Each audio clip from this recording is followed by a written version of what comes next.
Hello and welcome to Chaeli's Kitchen, where we make tasty things. Today is going to be a little bit different. Usually I focus more on the family and budget aspect of things on this channel, but today we are going to be baking, okay?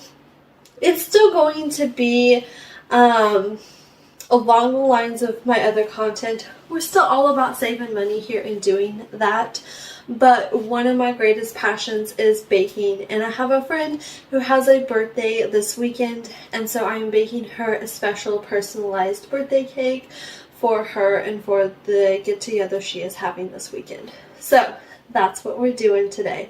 We're going to bake this cake 100% from scratch.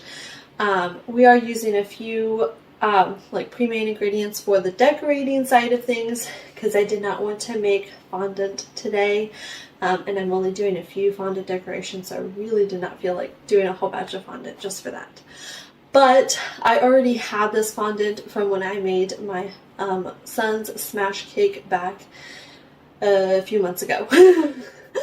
I made him a Mickey Mouse themed smash cake. I did a video about that a while ago about his birthday party. He had a Mickey Mouse themed birthday party. Today we are going to be making a boba inspired birthday cake because what my friend is, we're doing it in her favorite colors and the things that she liked, just going along that whole theme of things. Now, how perfect it's going to be, I cannot guarantee. Here's one thing. This is going to taste amazing. I can 100% absolutely promise this will taste amazing. I am a baker. I bake things. I have been baking and cooking for many years and curated recipes and done lots of tried and true on the baking side of things. I've only been decorating for about 1 to 2 years, and it's been off and on because I had my son and took a break for a little while. So I haven't been decorating cakes for nearly as long as I have been baking them. Now, what I can tell you is it's going to taste good. The frosting's going to taste good. Everything's going to taste good. It's going to be great. How it's going to look, I cannot 100% guarantee, okay? It's going to look decent. Like, it's not going to look bad. But it's not going to look like 100% professional because I am still learning on that side of things. That's why I have not opened my business yet, because I am still learning how to decorate. That's where we're at today. Let's go ahead and get started. I am going to get everything prepped and all my ingredients prepped to get the cake started, and I'm going to show you how to make this beautiful, delicious sponge that we're about to make. We are making a lemon sponge today for our cake. Okay, so something that I wanted to say, for flavors and to get good flavors, fresh ingredients and getting your flavors from the fresh ingredients rather than extracts or artificial flavorings is going to get you the best flavors. Okay, that's what I believe. Make a strawberry cake, I use real strawberries in my cake. Make a chocolate cake, of course, you're going to use chocolate. Like, just, that's the thing. So we are using fresh lemons in our cake today to get that true lemon flavor. Alright. Second thing I wanted to mention.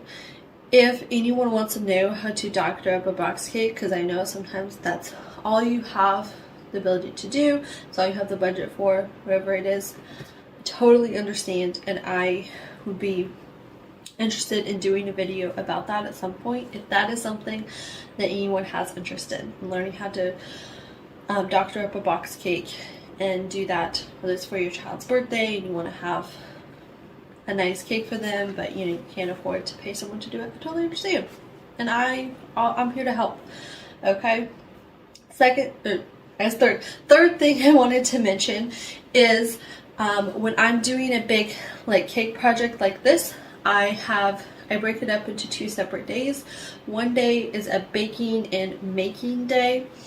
So I do baking or making decorations that need to be ahead of time. And then the second day is putting it all together and decorating it and frosting it. One, because your cake needs to be 100% completely cooled before you decorate it, okay? There's no if and or buts about that. I'm sorry.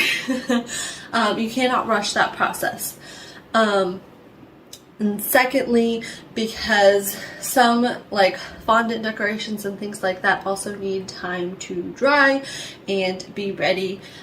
This cake doesn't have any like figures or anything like that, so it won't be too big of a deal. I can make those decorations same day, but I'm going to try to make them today so that all that has to be done tomorrow is cake assembly. Alright, so we're doing baking today, decorating tomorrow. It'll be alright. First things, I'm going to get all of my dry ingredients prepped and measured out. So I'm going to start with 3 2/3 of a cup of all-purpose flour. You can use cake flour. I tend to use all-purpose for most of my baking because it saves me money and time. There are a few recipes where I do use cake flour. One of those being my red velvet recipe. I don't make my red velvet recipe a whole lot. It's not something that's requested a ton. But for everything else, I use all-purpose flour. Now, there are some changes in texture that happens when you use all-purpose over cake flour. But I find that this is still a tasty and cost-effective way for me to bake my recipes. Okay. Next, we are doing 1 teaspoon of baking soda. I really need to get a better container for my baking soda, if I'm being completely honest. I'm trying to get my pantry more organized, and it is a slow process because I am thrifting most of my things, so that takes time. We're going to do 1.5 teaspoons of baking powder. I said baking soda. 1 teaspoon baking soda, 1.5 teaspoons baking powder. Don't get those confused, okay? I had a moment there for a second. I got a little bit worried that I did it backwards. Right, we're going to do about 1/2 teaspoon of salt. I don't measure out my salt. I do the old-fashioned measurement of a dash of salt, but it's about 1/2 teaspoon to 1 teaspoon of salt. Now we're going to whisk the dry ingredients all together. And then we are going to move on to the next step. Alright, now we're going to do 3 whole eggs. And we're measuring the cells separately because we're separating eggs as well. I'm going to do 3 whole eggs. 1, 2, 3. And then we need 2 eggs worth of 2 additional egg whites. That's what we're going to call it. 2 more of just the whites. Okay. This is what is going to help us have a lighter sponge in this particular cake. Okay. Every cake flavor is a little bit different. Okay. Let me get a container to dispose of the yolks. No, we don't waste anything in this house, so we are saving the yolks, and I'll probably make an omelet or something with them for our breakfast tomorrow morning. But we don't waste egg yolks over here. And in case anyone didn't know what this tool is for, it's for this. That's what it's for. You can do the old-fashioned thing to do that as well. Using just the shell. That's what I normally do. But I thought I'd try out using this today. It dirties an extra utensil, so I don't do this very often. There we go. There's our egg mixture, and we want this to be at room temperature when we add it into the cake. These are not at room temperature currently, but by the time that I add them to the cake, they will be at room temperature. So it would be good. That's one of the reasons I did this in the early on steps. Because waiting for them to get room temperature in the shell takes longer than if I do this. In the process, you want to make sure that your oven is preheating to 325 degrees. Okay, we want to cook it at 325.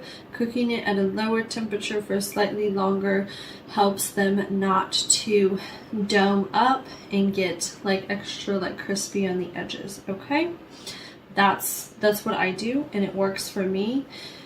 If it doesn't work for you, you don't cook it at 350 and call it a day. Most recipes will say to cook at 350. I cook at 325 for everything, cupcakes, cakes, all of that.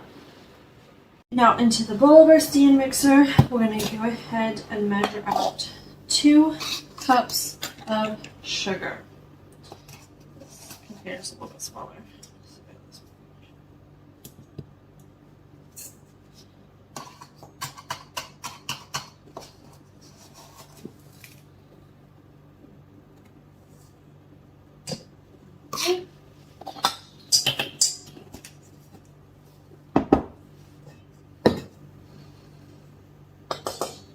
There's a few clumps in there, so I'm just going to break up those clumps a little bit. They'll work out in the end, so I'm not too worried about that. I'm going to put that aside, and we're going to need 2 lemons. Oh, you're going to need the zest and the juice of 2 lemons to get that lemony flavor, okay? So I'm going to, zesting takes a while, so I'm not going to make you watch the whole thing. I'm doing this into a separate bowl so that when I juice it, I don't get any seeds into my thing over here. You want less dishes, you can take the gamble. You know, do what you want. Alright, quick tip before you juice your lemons, you roll them, you get more juice out of them, or they're easier to juice. I don't know if you really get more juice, they're just easier to juice. So, roll those lemons. Okay, now, second thing I wanted to mention, I'm not going for subtle lemon flavor. So if you want subtle lemon flavor, maybe only use 1 lemon. I'm not going for subtle here. So, depending on how much you like lemons, judge accordingly. Now that we have our lemon juice and zest mixture, just make sure there's not another seed in there. I thought I saw a seed. These lemons were pretty seedy, so I'm glad I did this in a separate bowl. Okay. I may actually strain this just to make sure we didn't miss it. Okay, we're good. We're gonna add this into our sugar mixture. It looks beautiful. Like lemon snow. Sorry, that's, you probably don't understand that. Alright, now we're going to put this up on our stand mixer and we're going to measure out our oil. I like to use oil in my cakes and cupcakes. A few reasons. 1, it cuts down on cost. Butter is very expensive these days, okay? We don't have butter money over here. And we have to use butter in the frosting. So it's already going to be pricey. If you put butter in your cake and your frosting, well, you're just not going to be able to afford to have a cake. So we're going to use 1 cup of oil today. Alright, we're going to go ahead and pour that in there. And we're going to get this mixture mixed up on low. That means 1. Very low. Okay, we're going to mix that up. It doesn't need a lot of mixing because we're not using butter. We're using oil. And we don't want to overmix your cakes. Do not overmix your cakes. You'll end up with dense bricks. Alright, once that is combined, just combined, we're going to add in our egg mixture, okay? Just pop that right on in there. Alright, we're going to give it a quick mixy-poo. Not too much, okay? You see those eggs breaking up? Alright, now we're going to turn it off. Okay? Now we're going to get our milk. If you have buttermilk, you can use buttermilk. But I don't need buttermilk because I'm about to use something else. You'll just see here in a second, alright? Just hold your horses. We're going to use 1 cup of milk. And I knew there was not enough milk left in that 1 container. I just knew it. Anyway, I'm using whole milk. You don't have to use whole milk. Whole milk is what we just have as a family, and I'm not buying separate milk just to make 1 cake. This tastes fine. Alright, we're going to pour that in there. Now, wait 1 second. We got an extra secret ingredient. Sour cream. You want moist cakes? Use sour cream. You want to get that flavor from using buttermilk without using buttermilk? Sour cream. I did not know this was going to be so hard to open. It's a brand new one. I'm making tacos, so. And also, sour cream is an ingredient I almost always have in my kitchen. So it's not like this is ingredients I'm only going to use one time. Okay, I'm going to have to open these off camera. Alright, this is about half a cup of sour cream. It's hard to tell, but it's half a cup of sour cream. We're going to plop that right on in there. And we're going to give this a quick mixie. We're going to do our vanilla now. Actually, we're going to go ahead and do our vanilla now. We're going to do 2 very generous teaspoons of vanilla. 2 generous teaspoons of vanilla. Again, to save money, we use an imitation vanilla today. If you want better flavor, use real vanilla. But we're saving money over here. We're on a budget, so this is what we're doing today. Okay, that's combined. We're good to go. Now we're going to start in on our dry ingredients. We're going to do this a cup at a time, okay? Very slowly on low speed, just until it's mixed, then we're done. You're done when it's mixed. You're done.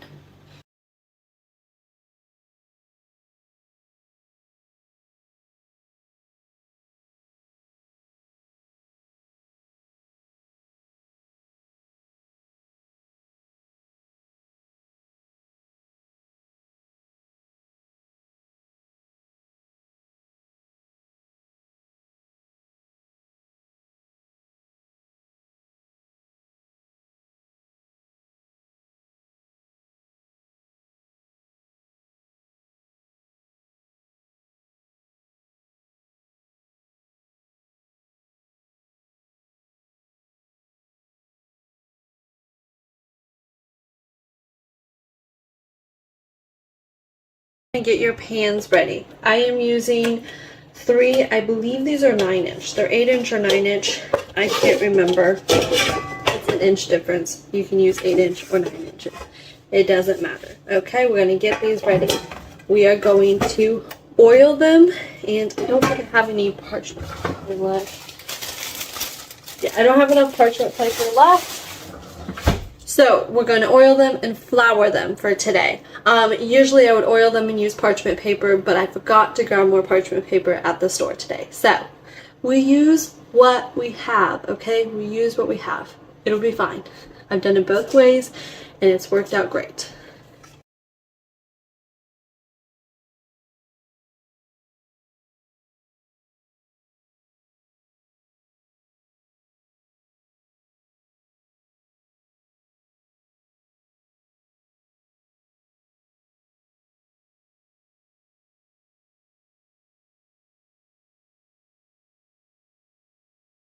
The most accurate way to get even cake layers is to weigh out your cake layers, the batter that you're putting into each pan, okay? I do not have a working kitchen scale at this moment in time, have not made it to get anyone, so we are going to be eyeballing it and measuring it out. Not as accurate, but it'll work perfectly fine for today, and we can trim, in the end to get things more even, all right? So that's what we're going to be doing today.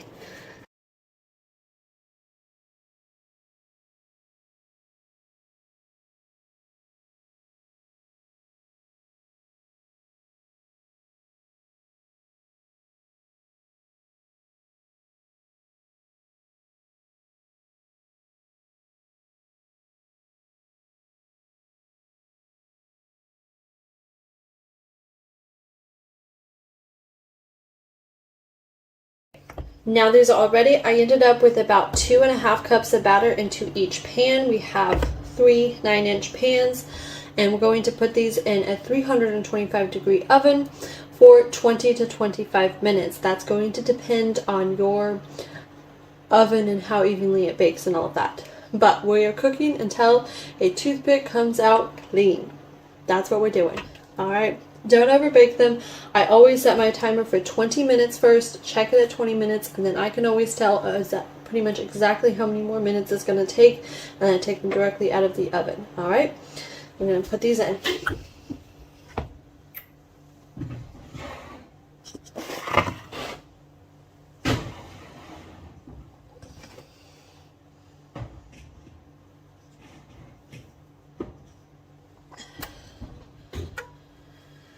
Keep in mind, if you're putting them on different racks, like within your oven in different places within your oven, they could very much be baking at different evenness. So when you do check them, check all of them individually, because one might get done faster than another one if it's on a lower rack or a higher rack or in a different placement in the oven, because your oven is at the same temperature all the way around.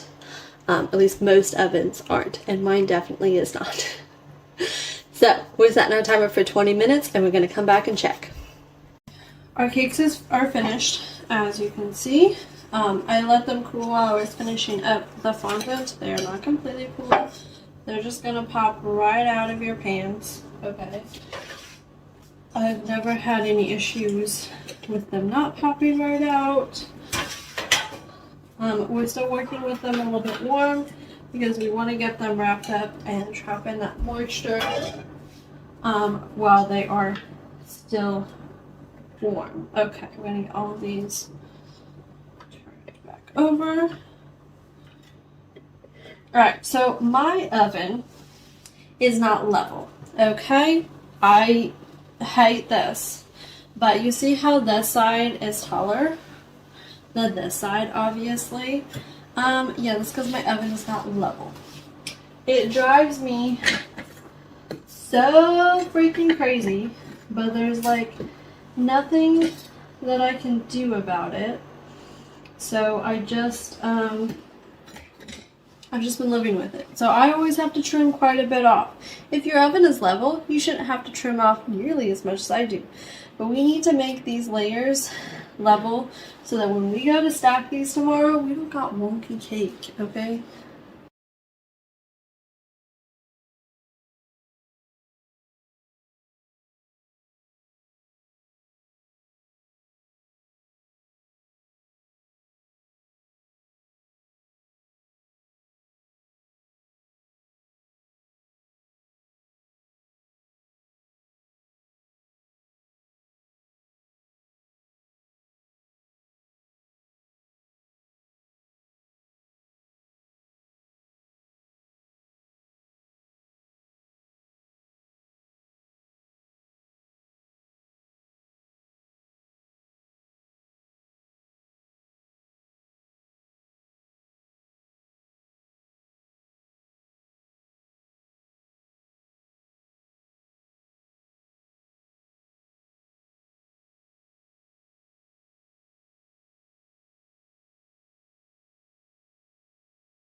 These layers are all finished, leveled, and ready to decorate for tomorrow, okay?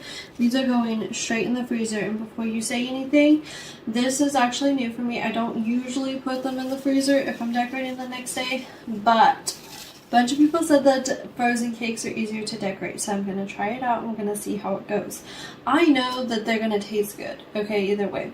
We're just going to see if it's easier to decorate frozen, alright? Freezing actually preserves freshness better than putting in the refrigerator with baked goods and things like that, okay? So I know that it's not going to affect the flavor, don't worry. Alright, we are back for day 2 in Kylie's kitchen, baking a birthday cake for my friend. We have the cake layers from yesterday. I took them out of the freezer. I'm going to let them come to room temperature while I make our frosting and get our decorations ready to go. We are going to be making a cream cheese frosting and a classic buttercream frosting for this cake today. The cream cheese is going to go on the inside with our filling, and the buttercream is going to be on the outside, and that's going to be the one that is colored. So, alright, so before we get into making our cream cheese frosting, I wanted to talk about cream cheese frosting, okay? I see a lot of people making a few mistakes when it comes to making cream cheese frosting, and it's mainly how they are treating cream cheese as an ingredient. Most people view cream cheese as an ingredient as a solid ingredient, like butter, but it is not. It should be treated more like heavy cream or whipping cream or ingredients like that as more of a liquid ingredient, because in reality that's what it is. It has a high water content, so anytime any sort of heat or whipping it or any of that is done to it, it destabilizes. So this is what we're doing today to make our cream cheese frosting. We are going to whip our butter and powdered sugar along with our vanilla and flavorings first and get all of the powdered sugar and butter molecules coated within each other so that when we add the cream cheese, it doesn't destabilize the cream cheese. Alright, so that's what we're going to do. I am going to be using around 125 grams of butter for this recipe today.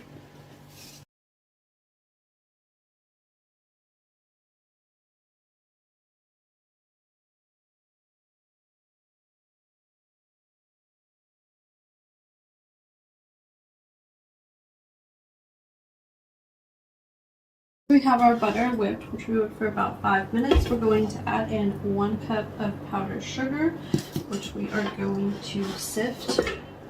Moment. Forgot to get my sifter out.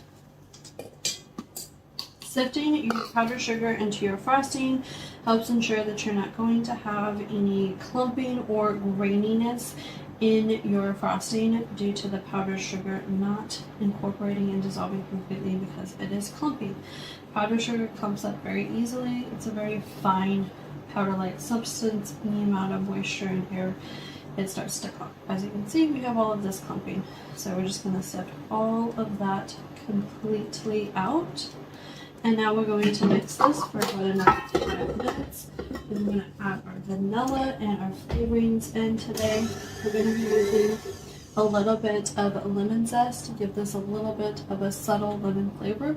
If you have lemon extract, you can use that as well. I thought I had some, but I'm out of lemon extract, so we're going to just use a little bit of lemon zest.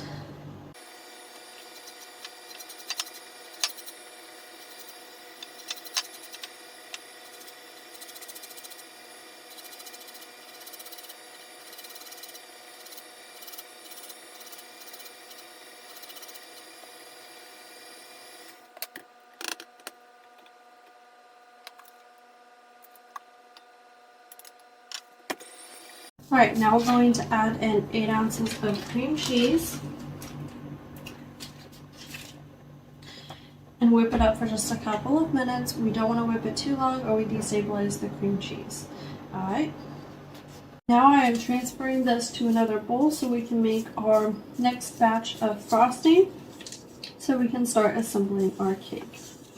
Because I only have 1 mixer, even though I've been trying to convince my husband that I need 2 mixers, or 3 or 5. You know, honestly, I don't think I could have too many mixers. I could find uses for a lot of mixers. Alright. My classic American buttercream, I'm going to be using 250 grams of butter and 250 grams of sugar, powdered sugar, plus vanilla for flavoring. I'm not going to be adding the lemon to this one. This one is just going to be regular plain vanilla. And we're going to get to mixing. For my American buttercream, I fully believe the technique matters a lot more than recipe. It is about the technique. If you want a nice, fluffy, stable, white buttercream, whipping your butter for as long as possible is the ideal thing. No less than 10 minutes. Ideally more like 15 to 20 minutes if you have it.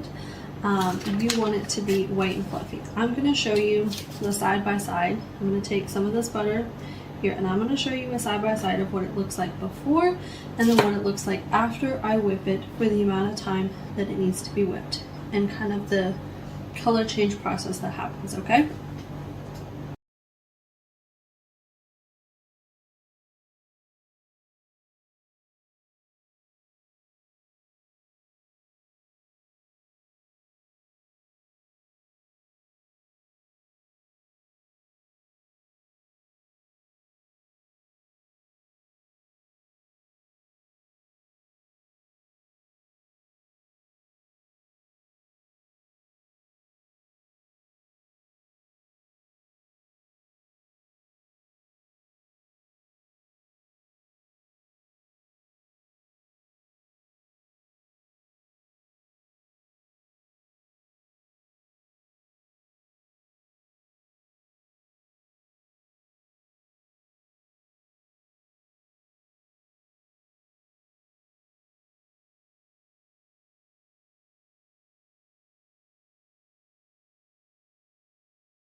Okay, so this is the butter before it was whipped. This is after whipping for a little bit over 10 minutes. This butter whipped up really well, so I'm going to go ahead and go on with it. But see that difference? That's what you want to look at. It looks like frosting already, right?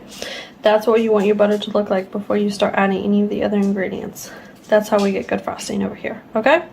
Completely white, creamy, fluffy looking butter. We're going to add in our vanilla. We're going to do 2 very generous teaspoons of vanilla. And we're going to add in our 250 grams of powdered sugar. And then we're going to whip it until everything comes together. We're going to sip this powdered sugar, so I'm going to do that now.